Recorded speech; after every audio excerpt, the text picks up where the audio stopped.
जान होती है। मंजिलें उनको मिलती हैं जिनके सपनों में जान होती है।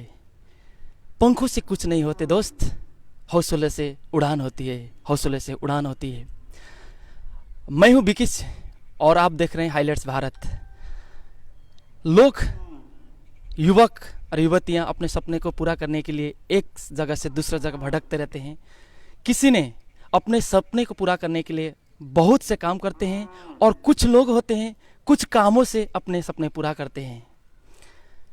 यहाँ तक आज मैं उपस्थित हूँ चिरांग जिला के गुरुभाषा ग्राम, जो एक जहरला सुमला पथा नाम का एक इलाका, एक मैदान जो गुरुभाषा बाजार के ठीक दक्षिण के तरफ में एक पड़ा हुआ फील्ड है। वहाँ के मैंने देखा तो ऐसे एक व्यक्तित्व को मुझे मिला जिन्होंने अपने लगभग 30 साल का उम्र जो है 16 साल से ज़्यादा यहाँ के बच्चों को सुदूर भविष्य बनाने के लिए, उनके सपनों को ऊंचाई तक पहुंचाने के लिए हर तरफ प्रयास करते आ रहे हैं। के साथ साथ फिल्म, बोडो साहित्य व लिटरेचर को डेवलप करने के लिए भी अभी तक उन्होंने तकरीबन 15 फिल्म में काम किए हैं। लेकिन आज हमारे देश में हो या हमारे अंचल में हो, मीडिया का कवरेज न होने के बावजूद ऐसे व्यक्तित्व अभी भी केवल छोटे सपने के अंदर में रह रहे हैं। ना इनका कुछ प्रचार हो रहा है, ना इनका प्रसार हो रहा है। लेकिन हाइलाइट्स भारत की टीम उनको जाके देखा तो तकरीबन इलाके के कम से कम छोटे छोटे बच्चे जो स्पोर्ट्स में आकर, टेलीविज़न में आकर अपने सपने को पूरा करने चाहते हैं, इस प्रकार का युवक युवतियों को मुझे मिला। तो मैं सोचा कि इस प्रकार का व्यक्तित्व को विकास करना ही इस हाइलाइट्स भारत चैनल का सबसे पहला उद्देश्य था।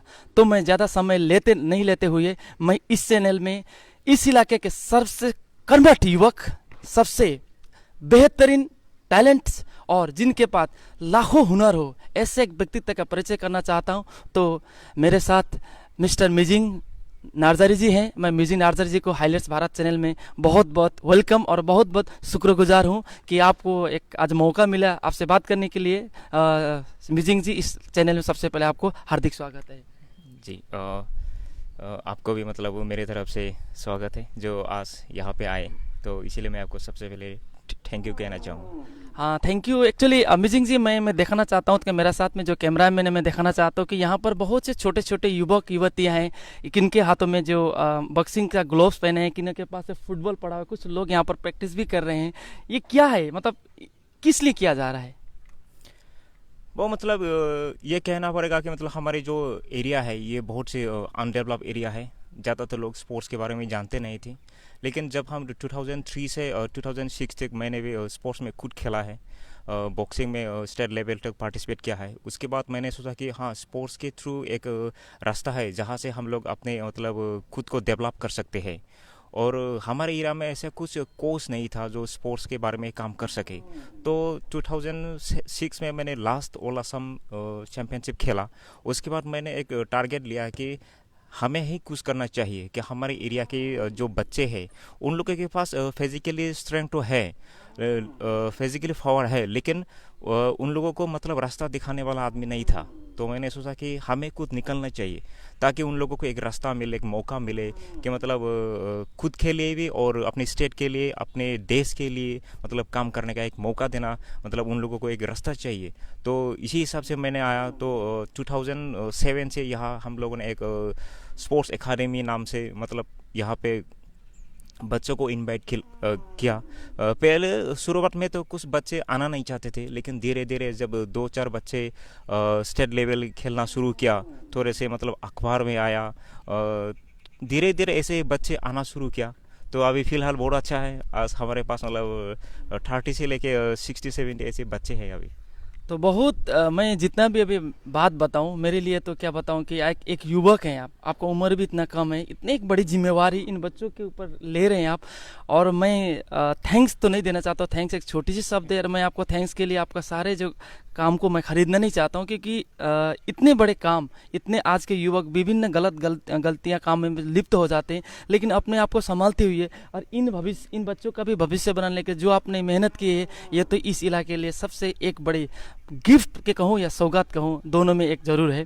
तो मैं ज़्यादा समय देना न लेकर मैं फिर आपसे यह और क्वेश्चन करना चाहता हूँ कि ये बच्चे को आप किस तरह से कहाँ सिलेक्शन करते हैं? अगर बच्चे सिलेक्शन हो गया तो माँ बाप तो चाहते हैं कि अपने बच्चे भी पढ़ाई भी ठीक हो, और हर माँ बाप का एक सपना होता है कि उनको स्पोर्ट्स में बहुत आगे ले चलें। जैसे कि हिमा दास एक बहुत गरीब गांव की थी, एक लड़की भी गरीब थी, लेकिन जैसे हिमा दास का एक नाम आ गया तो उस इलाका में रातों रात रोड बन गई। आज हिमा दास की अब क्या नाम है हमको, बच्चों को तो हमको बताना नहीं चाहिए, बच्चों को सामने हमको ज़्यादा बताना नहीं, क्योंकि इनके हमसे ज़्यादा बेहतर जानते हैं।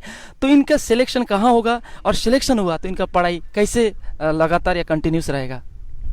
देखिए, खेलने के साथ जो पढ़ाई है वो तो इम्पोर्टेंट ही है, हम सब जानते हैं।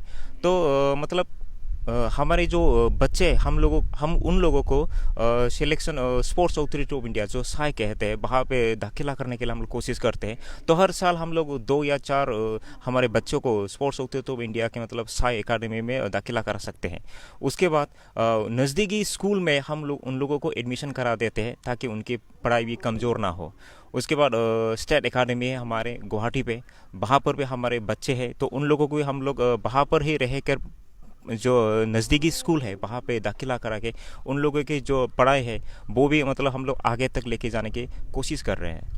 बहुत सी अच्छी बात है। तो साथ साथ में मैं यहाँ पर जो मेरे व्यूअर्स जो मेरा भी यहाँ पर देख रहे हैं, मेरा लाइव देख रहे हैं, मैं उनको बताना भी चाहता हूँ कि गोरु भाषा के जो चिरंग गोरु भाषा के जो ये फील्ड है, इस फील्ड में जो भारत के सबसे जो तीरंदाज था जयंत तालुकदार भी यहाँ पर खेल के जा चुके हैं। साथ साथ अभी स्वर्ण पदक विजेता शिव थापा भी इस मैदान में खेल के जा चुके हैं, और बहुत से ऐसे प्लेयर्स हैं लोकल में भी, जैसे दईमालू ब्रह्म, सिमंग मुसारी जी भी यहाँ पर खेल के जा चुके हैं, और उन्होंने आज उनका जो भविष्य बहुत आगे जा चुका। बुली बसमतारी को मैंने भी गुवाहाटी में मिला था, तो आज इसी मैदान में खेला हुआ लड़की आज असम हॉकी एसोसिएशन के कोच भी है, मैं गुवाहाटी में उनको मिला था। तो इसी मैदान इतने लकी हैं, और इस लकी से इन्होंने बहुत से बच्चों का भविष्य मंजिल तक पहुंचाए भी हैं। तो अगर मैं ये बताना चाहूँगा, फिर से आपसे एक सवाल पूछना चाहूँगा, तो ऐसा कितने बच्चे होंगे जो यहाँ से गए और ये नेशनल या इंटरनेशनल व स्टेट लेवल का खेल खेले रहे होंगे? यहाँ से इस ग्राउंड में प्रैक्टिस करते हुए इंटरनेशनल लेवल तक बॉक्सिंग में 4 बच्चे हैं जो अभी भी खेल रहे हैं, और कुछ बच्चे हैं जो नौकरी मिल गई, जो जैसे कि इंडियन आर्मी हो या एसएसबी हो या बीएसएफ हो, मतलब अलग अलग लाइन पे नौकरी मिल गई। तो ऐसे बहुत सारे बच्चे हैं जो जिसको किसी को कोच की नौकरी मिल गई और किसी का भविष्य बहुत अच्छा बन गया। तो मतलब उन लोगों को देख के हमें भी बहुत खुशी होती है। अच्छा, बहुत अच्छी बात है। तो यहाँ देखिए, अभी लाइव देखने के बाद लगभग बहुत ऐसे माँ बाप सोच रहे होंगे कि मेरे लड़का को शिव थापा क्यों ना बनाऊँ, मेरे लड़के को हिमा दास क्यों नहीं बनाऊँ, या तो मेरे लड़के को सुशील कुमार क्यों नहीं बनाऊँ। लेकिन एक सपना और एक सही रास्ता बहुत का नहीं मिल पाता है। गांव में ऐसे वैसे बच्चे हैं कि फुटबॉल ऐसे खेल लेते हैं, हॉकी भी ऐसे खेलते हैं, बॉक्सिंग भी ऐसे ऐसे खिलाड़ी हैं। तो उन बच्चे अगर स्पोर्ट्स अथॉरिटी ऑफ इंडिया में जाना पड़ा, अगर उनका इच्छा है, तो आपसे संपर्क करने का क्या रास्ता है, और कैसे उनका क्या फिटनेस चाहिए, क्या क्या होना जरूरी है? सबसे पहले तो अगर कोई बच्चा स्पोर्ट्स अथॉरिटी ऑफ इंडिया के अंदर मतलब दाखिला होना चाहते हैं या नेशनल लेवल या स्टेट लेवल तक जाना चाहते हैं, तो सबसे पहले हम ये कहना चाहें कि मतलब अगर हमारे डिस्ट्रिक्ट होके अगर खेलना है तो सबसे पहले बॉक्सिंग के लिए तो यहाँ पे प्रैक्टिस करने के लिए आना ही होगा, और हमसे कुछ ट्रेनिंग लेना होगा। उसके बाद हम लोग डिस्ट्रिक्ट लेवल में सिलेक्शन प्रोग्राम रखते हैं। अगर वहाँ पे आप सिलेक्शन हो गए तो हम लोग उसको स्टेट लेवल के जो सिलेक्शन प्रोग्राम है वहाँ तक लेके जाते हैं। अगर अब स्टेट लेवल तक सिलेक्शन मिल गए तो आप नेशनल लेवल तक जा सकते हैं। उसके बाद अगर हम जो साई है स्पोर्ट्स अथॉरिटी ऑफ इंडिया, वो लोग ईयरली मतलब जनवरी या फरवरी महीना को मतलब हॉस्टल के लिए सिलेक्शन प्रोग्राम रखते हैं। तो हम लोग बच्चे को यहाँ से लेके जाते हैं उस सिलेक्शन प्रोग्राम में, और वो सिलेक्शन प्रोग्राम में क्या क्या करेंगे, मतलब क्या कौन से एग्ज़ाम लेंगे, वो हम पहले से ही उन बच्चे को ट्रेनिंग दे के रखते हैं। तो इसके कहने का मतलब है कि जो साई में जाना चाहता है और साई का जो स्पोर्ट्स का भविष्य देखते हैं इस सुदूर इलाके के, इस रिमोट लोकेटेड एरिया का, तो कहने का मतलब कि फर्स्ट सिलेक्शन मिजिंग बसमतारी से होगा, मिजिंग नार्जरी से होगा। तो मेरे लिए यहाँ पर जो व्यूवर्स है उनकी कितनी अच्छी बात है। देखिए, आगे इंटरनेशनल लेवल का भी खेल खेलना, अगर आपका बच्चों को वहाँ पर ले जाना चाहते हैं, उस खेल के मैदान में अगर विकास करना चाहते हैं अपने बच्चों को, तो इतना घबराने के, अब इतने सोचने के बात जरूरी नहीं है।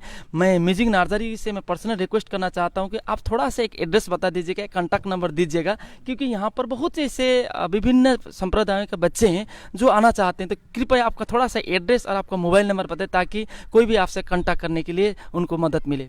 जी जी, ये जो लोकेशन है, जो एरिया है, ये गुरुबासा कहते हैं, डिस्ट्रिक्ट सिरांग, स्टेट आसाम। और मेरा जो कॉन्टैक्ट नंबर है ये है 9678589358। रिपीट फिर करिए। मेरा कॉन्टैक्ट नंबर जो है 9678589358। हाँ, तो मैं यहाँ पर कुछ बच्चों से भी बात करना चाहता हूँ कि इन लोग ने भी देखिए पूरे इस लगभग बारिश के समय में भी बहुत से बच्चे यहाँ पर खड़े हैं। अपने पढ़ाई के साथ साथ इन लोग भी जो है भविष्य के लिए सपना देख रहे हैं। हकीकत में सपना बहुत का पूरा भी हुआ है और इनका पूरा होने का मुझे उम्मीद भी है। तो मैं एक भाई से पूछना चाहता हूँ, मेरे छोटे भाई, आपका नाम और आप इस स्पोर्ट्स में क्यों आना चाहते हैं? आपका मतलब पढ़ाई के साथ साथ स्पोर्ट्स में कैसे आपको मोटिवेशन मिला? मेरा नाम है श्री सुंदर नर्जरी। मैं इसलिए स्पोर्ट्स में खेलना चाहता हूँ कि मैं देखा है टीवी, इंस्टाग्राम और फेसबुक में देखा है कि बहुत सारे प्लेयर्स लोग का स्पोर्ट्स में वैल्यू है, इसलिए मैं खेलना चाहता हूँ। और अपने इलाका का जो नाम है मेरा विकास करना चाहते हैं। मेरा गाँव और इलाका और मेरा स्टेट का नाम करना चाहता हूँ मैं। तो धन्यवाद। मैं भाई को चंदन नर्सरी को मैं बहुत बहुत थैंक यू देता हूं। अगर यहाँ पर जो भी इस लाइव को अगर देख रहे हैं तो भारत का खेल मंत्री से भी मेरा निवेदन है, असम सरकार के खेल मंत्री से मेरा निवेदन है, स्पोर्ट्स अथॉरिटी ऑफ इंडिया से भी मेरा निवेदन है, और जितने भी डिस्ट्रिक्ट में डिस्ट्रिक्ट स्पोर्ट्स ऑफिसर हो या तो साई के जितने भी छोटे छोटे विंग्स है, उन सब से मेरा रिक्वेस्ट है कि अगर इस लाइव को अगर देख रहे हैं या तो जितने भी यहाँ पर लाइव देख रहे हैं, उन सबसे मेरा निवेदन है कि इतना ज़्यादा इस बात को प्रचार करें ताकि स्पोर्ट्स अथॉरिटी इंडिया को या तो भारत के जो खेल मंत्री को पता चले कि मतलब ग्राउंड लेवल में, मतलब जो विलेज लेवल में स्पोर्ट्स से कितना ध्यान है, लेकिन सही रास्ता उस टेक्निकल डेवलपमेंट न होने के बावजूद, साथ साथ प्रचार न होने के बावजूद गांव के बच्चे किस तरह से शहर के बच्चों को उतने तरीके से कंपटीशन नहीं कर पा रहे हैं, उनको इस बात को ध्यान में आए और चिरांग जिला के गुरुभाषा के जो फील्ड है उस फील्ड में खेलने वाला बच्चे को पूरे से पूरे विकास करने के लिए मदद करे, ये मेरा रिक्वेस्ट रहेगा। और अंत में फिर मिजिंग नर्सरी से मैं एक बार फिर निवेदन करना चाहता हूँ कि बहुत से ऐसे बच्चे जो हैं कम उम्र में भटक जाते हैं, नशा में लिप्त हो जाते हैं, गलत काम में लिप्त हो जाते हैं, तो उन सबसे बच्चे को आपको क्या मैसेज है, क्या करना चाहते हैं?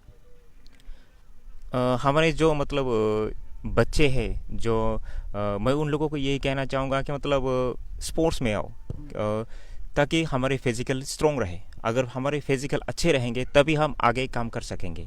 ये जो मतलब हमारे आजकल के बच्चे जो मतलब शराब पीते हैं, सिगरेट पीते हैं, तंबाकू वगैरह वगैरह, जो भी मतलब ख़राब चीज़ लेते हैं, वो मतलब हमारे हेल्थ के लिए बहुत हानिकारक है। सही बात। तो हमारे जितने भी स्पोर्ट्स के बच्चे यहाँ पे आते हैं, हम उन लोगों को यही नॉलेज देते हैं कि इन सब चीज़ों से दूर रहे, ताकि हम अपने लाइफ को और ज़्यादा मतलब सक्सेस कर सके। वही तो हमारा मकसद यही है कि मतलब हमारे जो बच्चे हैं वो जो नशा चीज़ है उन लोगों से, उन सब चीज़ों से दूर रहे और मतलब स्पोर्ट्स के थ्रू अपने फिजिकल के स्ट्रॉन्ग बना के मतलब अपने लाइफ को मतलब संभाल सके। बहुत सी अच्छी बात। इतने छोटी उम्र में देख सकते हैं कि थोड़ा सा कैमरामैन से मैं अनुरोध करना चाहता हूं कि किस तरह से अभी शाम का टाइम में भी यहाँ पर बच्चों का प्रैक्टिस किया जा रहा है।